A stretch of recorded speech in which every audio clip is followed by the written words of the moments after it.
खैर कहता है जी Arma limited had following equity balances as on 1 January 2023। Ordinary share capital है, शेयर प्रीमियम है और रिटेन अर्निंग यहाँ पे नेगेटिव है, मतलब लॉस है, यहाँ पे लॉस चल रहा है। On 11 December 2023 L issued 3 lakh share eight 90 rupees each. अब डिस्काउंट पे मतलब फेस वैल्यू से भी कम है after obtaining necessary approvals from regulatory body. किससे? रेगुलेटरी बॉडी से अप्रूवल लेके डिस्काउंट में इशू कर दी है। और इशू कॉस्ट कितनी इनकर हुई है? 2 मिलियन की इशू कॉस्ट भी इनकर हुई है। हमने जर्नल एंट्री जो है इसकी पास करनी है। अब देखिए इस सवाल में मुझे एग्जैक्ट चूंकि नंबर ऑफ शेयर्स गिवन है, तो जो मैंने यहाँ पे सारी वो कैलकुलेशन की थी फॉर्मूले वाली, वो मुझे करने की ज़रूरत अब नहीं है। तो सिंपल सी बात है, यहाँ पे हम करेंगे डेबिट, यहाँ पे हम करेंगे क्रेडिट। अब बैंक की बात करेंगे तो बैंक आ जाएगा हमारे पास, कितने शेयर्स हैं? हमने शेयर्स इशू किए हैं 3 लाख। इस शेयर्स की कितने के पे किए हैं हमने? 90 रुपये के हिसाब से। तो बैंक डेबिट किससे होगा? 27 मिलियन से। 27 मिलियन से हमारा बैंक जो है वो डेबिट हो जाएगा। देखें शेयर कैपिटल हमारा हमेशा क्रेडिट होता है फेस वैल्यू से, तो 100 इंटू 3 लाख करेंगे तो मेरे पास जवाब आ जाएगा दैट इज़ 30 मिलियन। 30 मिलियन से यहाँ पे हो जाएगा। तो हमने डिस्काउंट दिया है, ये डिस्काउंट होगा, इसको हम शेयर प्रीमियम या रिटेन अर्निंग को चार्ज करेंगे। क्योंकि प्रीमियम मौजूद है तो ये हम किसको चार्ज कर देंगे? शेयर प्रीमियम को चार्ज कर रहे होंगे। और जो इशू कॉस्ट हमारी इनकर हुई है ये भी हम किसको चार्ज करेंगे? ये शेयर प्रीमियम जो है इसको हम क्या करेंगे? 2 मिलियन की यहाँ पे इशू कॉस्ट करेंगे और बैंक जो है वो हमारा यहाँ पे क्या आ जाएगा? 2 मिलियन का आ रहा होगा। तो इस तरह से हम डिस्काउंट की एडजस्टमेंट जो है कर रहे होते हैं। कहते हैं जाजिब limited had following equity balances as on 1 January 2023। Ordinary share capital जो है 600 का है, शेयर प्रीमियम 300 का है, रिटेन अर्निंग 285 की है। On 5 February 2023 they made a bonus issue वो 145 ऑलरेडी हेल्ड। ये बोनस इशू किया है और एज अ डिविडेंड नहीं दिया। अगर एज अ डिविडेंड दिया हो तो मैं रिटेन अर्निंग में जाऊंगा। अब इसको मैंने क्या करना है क्या नहीं करना वो देखते हैं। अब चूंकि यहाँ बोनस है तो मुझे फ्रैक्शन चाहिए, वही मेरे पास एग्जिस्टिंग शेयर कैपिटल 600 मिलियन है, फेस वैल्यू मेरे पास 100 की है, मेरे पास नंबर ऑफ शेयर्स कितने आ रहे हैं? 6 आ रहे हैं। मैंने 1/5 किया है तो क्या जवाब आएगा?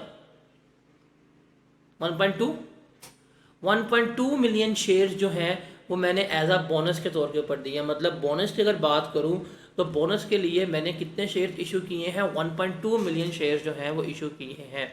यहाँ पे आ जाएगा डेबिट, यहाँ पे आ जाएगा क्रेडिट। अब इसमें बैंक तो इन्वॉल्व ही नहीं है, तो हम सबसे पहले क्या करेंगे? हम सबसे पहले करेंगे क्रेडिट शेयर कैपिटल को 1.2 मिलियन इंटू फेस वैल्यू। तो मेरे पास क्या जवाब आ जाएगा?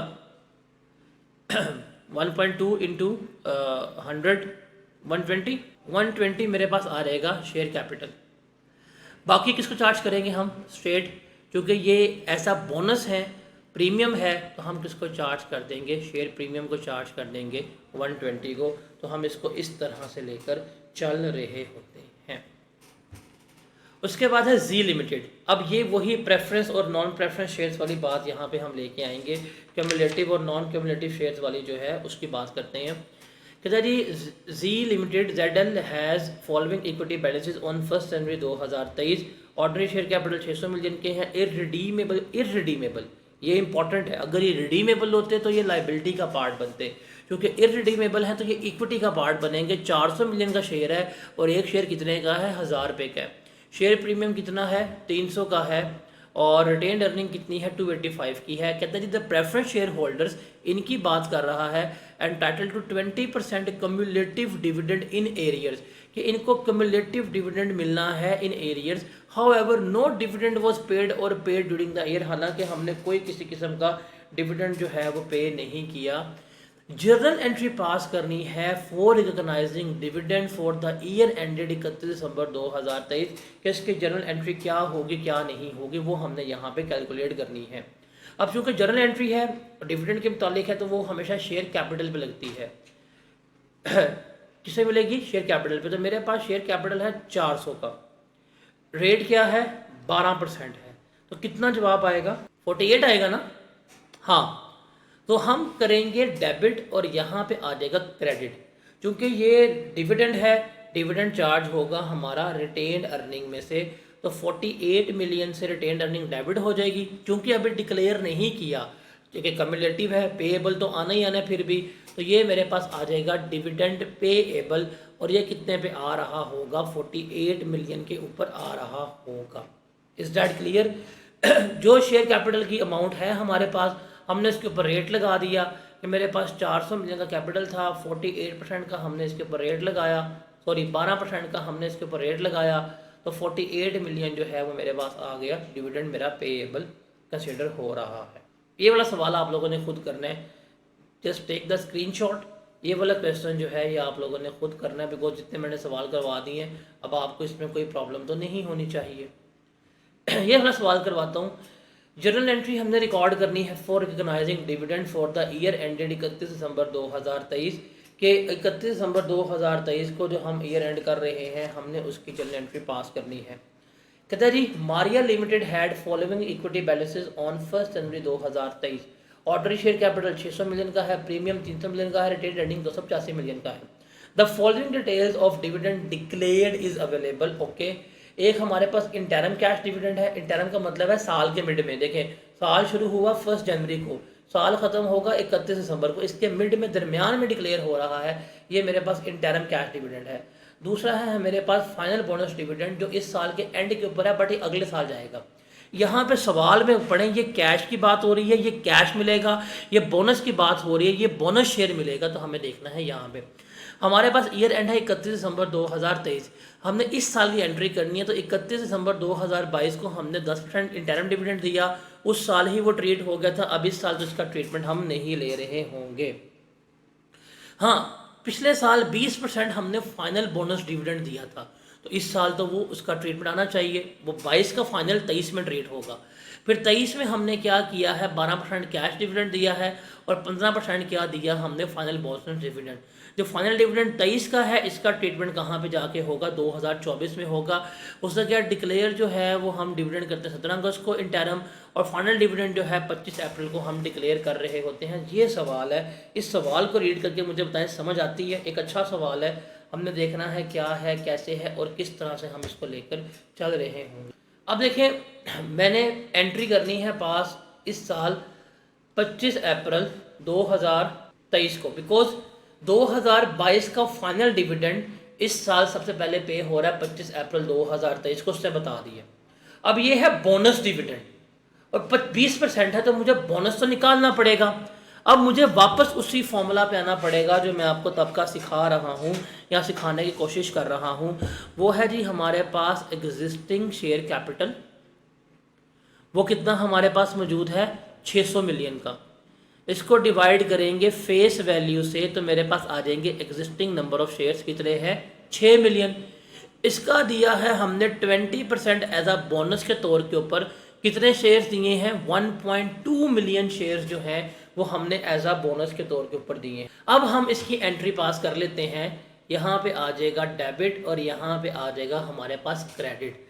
तो शेयर कैपिटल जो है वो हमारा इंक्रीज होता है हमेशा फेस वैल्यू से 1.2 मल्टीप्लाई बाई 100, तो ये मेरे पास क्या जवाब आ जाएगा, ये मेरे पास जवाब आ जाएगा 120 से। फिर मैंने यहाँ पे करना है किसको, शेयर प्रीमियम मौजूद है नहीं, यहाँ पे क्या है, अगर मैं प्रीमियम करूँगा गलत हो जाएगा, ये बोनस है, ये बोनस है और डिविडेंड है, तो हम प्रीमियम को चार्ज नहीं करेंगे बल्कि हम ये चार्ज कर देंगे किसको, जो हमारे पास रिटेन्ड अर्निंग्स हैं उसको चार्ज करेंगे। कितना चला जाएगा, 120 जो है वो रिटेन्ड अर्निंग में चला जाएगा, ये हमारे पास हो गया, डन। अब गौर कीजिएगा, गौर कीजिएगा हाजरीन और नाजरीन, मेरे पास इस बोनस से पहले शेयर्स थे 6 मिलियन, मैंने 1.2 मिलियन के मजीद शेयर्स दे दिए, तो अब मेरे पास टोटल शेयर्स कितने हैं, 7.2 मिलियन। 7.2 मिलियन मेरे पास टोटल शेयर्स हैं। अगर मैं इसको 100 से मल्टीप्लाई करूं तो अब मेरे पास एग्जिस्टिंग शेयर कैपिटल कितना बनता है, 720 मिलियन बनता है। बोनस इशू करने से पहले 6 मिलियन शेयर्स थे, 1.2 मिलियन एज आ बोनस शेयर के ऊपर दिए, टोटल मेरे पास शेयर्स कितने हो गए हैं, 7.2 मिलियन। एक शेयर 100 रुपये का है, तो अब मेरा एग्जिस्टिंग शेयर कैपिटल कितना है, 720 मिलियन का है। अब मेरे पास ये है तारीख 17 अगस्त की, 17 अगस्त को मैंने इंटरम डिविडेंड जो है वो पे करना है, और डिविडेंड हमेशा लगता है एग्जिस्टिंग शेयर कैपिटल के ऊपर। तो शेयर कैपिटल मेरे पास आ जाएगा, कितना मौजूद है, 720 मिलियन। इसका हमने देना है कितना, 12%, तो 720 मिलियन का 12% कितना आएगा, 86.4, 86 पॉइंट, सॉरी ये है कैश डिविडेंड, सॉरी कैपिटल नहीं आएगा, सॉरी माय बैड, कैपिटल नहीं आएगा, इसे हम क्या करेंगे, क्योंकि हमने ये करना है, ये रिटेन अर्निंग में से जाएगा, डिविडेंड है, मेरे पास एग्जिस्टिंग शेयर कैपिटल 720 का था, 12% इसके ऊपर रेट है, ये आ जाएगा 86.4 से रिटेन अर्निंग डेबिट हो जाएगी। और अभी डिविडेंड पे है, अगर पेएबल है तो डिविडेंड पेएबल आ जाएगा, अगर पे कर दिया है तो बैंक आ जाएगा 86.4 से, तो ये हमारा डेबिट हो रहा होगा। तो ये हमारा एक क्वेश्चन था जो हमने यहाँ पे डिस्कस आउट कर लिया है। उसके बाद एक छोटा सा एंट्रीज देख लें, ये एंट्रीज ही सिर्फ आपने याद रखनी है, that is transfer of reserves, कि अगर हम रिजर्व्स का ट्रांसफ़र करेंगे तो उसकी जर्नल एंट्री क्या होंगी और किस तरह से होंगी वो हमने देखनी है। पहले हम करेंगे जी ट्रांसफ़र टू जनरल रिजर्व। इसकी एंट्री हमारे पास क्या होगी, यहाँ पे आ जाएगा डेबिट, यहाँ पे आ जाएगा हमारे पास क्रेडिट। रिटेन्ड अर्निंग जो है वो हमारी हो रही होगी डेबिट, और हमारे पास जो जनरल रिजर्व हैं वो हमारे क्या हो रहे होते, क्रेडिट हो रहे होंगे। ये आ गई थी पहली एंट्री। दूसरी हमारे पास आ रही होगी ट्रांसफ़र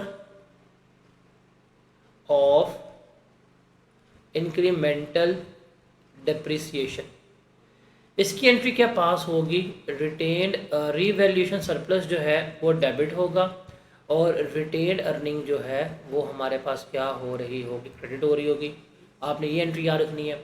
और तीसरी है जी transfer of revaluation surplus on disposal, कि जब एसेट बिक जाए तो उसमें भी हम क्या करेंगे, रीवैल्यूएशन सरप्लस जितना भी होगा वो हमारा डेबिट हो जाएगा, और रिटेन अर्निंग जो है वो हमारी क्या हो रही होगी, क्रेडिट हो रही होगी। तो ये 3 एंट्रीज़ हैं, ये जैसे ट्रांसफ़र से केसेस हैं, ये हमने क्या करना है, याद रखने हैं कि ये इस तरह से हो रहा होगा और ये इस तरह से हम इसको लेकर चल रहे होंगे। ये सवाल ज़ाहरा लिमिटेड वाला हमने भी कर लिया है।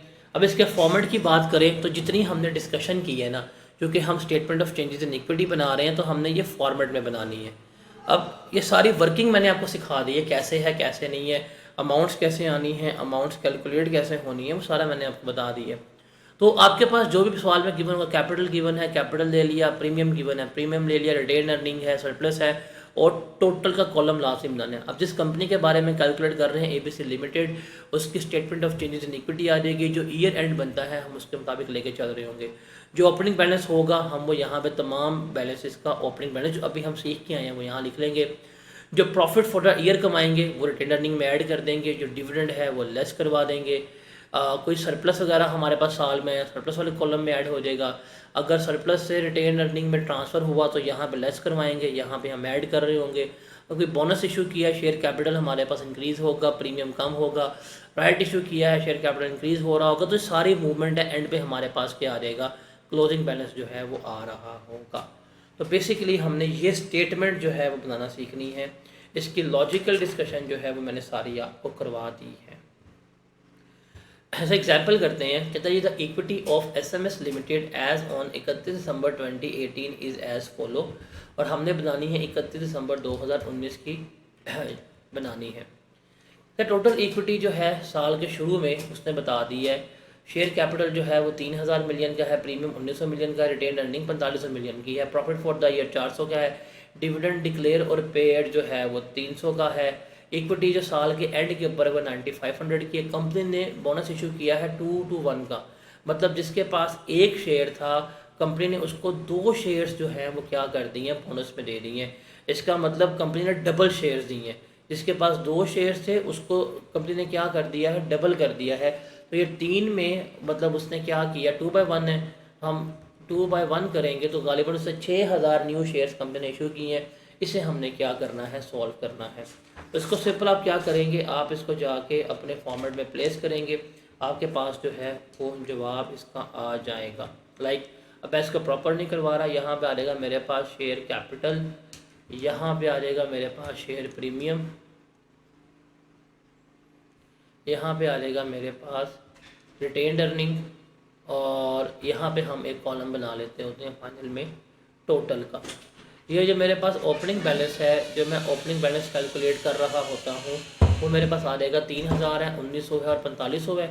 ये आ जाएगा जी 3000 मिलियन का, ये आ जाएगा 1900 मिलियन का, ये आ जाएगा मेरे पास 4500 मिलियन का। तो अगर मैं इसका टोटल करूँ 3000, 1900, 4500, 9400 बनता है। तो 9400 का मेरे पास क्या आ जाएगा, इसमें टोटल आ रहा होगा। ठीक है। अब उसके बाद उसने कहा है कि प्रॉफिट फॉर द ईयर 400 का है, तो हम प्रॉफिट फॉर द ईयर जो है वो ऐड कर देंगे। अब मैंने आपको टी अकाउंट बताया है कि प्रॉफिट कहाँ जाएगा, रिटेन अर्निंग में जाएगा, तो हम यहाँ पे प्रॉफिट ऐड कर देंगे। उसके बाद उसने कहा है डिविडेंड 300 का है, तो डिविडेंड भी कहाँ पे जाना है, हमारा रिटेन अर्निंग में जाना है 300 का, तो वो 300 हम यहाँ से लेस करवा देंगे। ये भी हमारा यहाँ पे आ गया। उसके बाद उसने क्या कहा है, उसने कहा है कंपनी ने बोनस दिया है 2 to 1। मतलब कंपनी के पास पहले नंबर ऑफ़ शेयर्स कितने थे, 3000 का शेयर कैपिटल था, 10 रुपये का एक था, तो कंपनी के पास टोटल शेयर जो है वो 300 थे। अब उसने 2/1 कर दिया है, उसने न्यू कितने शेयर्स दे दिए हैं, 600 शेयर्स मज़ीद दे दिए हैं। 10 के हिसाब से करें तो 6000, तो 6000 उसने एज आ बोनस शेयर्स के तौर के ऊपर क्या किए हैं, उसने जो है ये हमें प्रोवाइड कर दिए हैं 6000 शेयर्स। तो हम यहाँ पे बोनस लिख देंगे। बोनस में हमारे पास जो शेयर कैपिटल आया है वो कितना आया, 6000 शेयर्स का। अब ये पहले चार्ज हो जाएगा शेयर प्रीमियम को, हमारे पास प्रीमियम 1900 का है, हम वहाँ से उड़ा देंगे। बाकी मेरे पास जो प्रीमियम बच रहा है 4100 का, हम इसको वहाँ से भी लेस करवा देंगे। यहाँ पे कुछ भी नहीं आएगा। अब मेरे पास ये बनेगा टोटल 6 और 3 9000। ये प्रीमियम मेरे पास ख़त्म हो गया। 4500 में से 400 ऐड किए, 49 बना। 49 में से 300 गए, 46 गया। 46 में से 4100 गया, तो ये मेरे पास 500 बना। इसको अगर हमें जमा करूँगा तो ये 9500 बनेगा। 9400 प्लस 400, 9800 माइनस 300, आंसर इज़ 95। तो ये मेरी statement of changes in equity जो है वो बन रही होती है।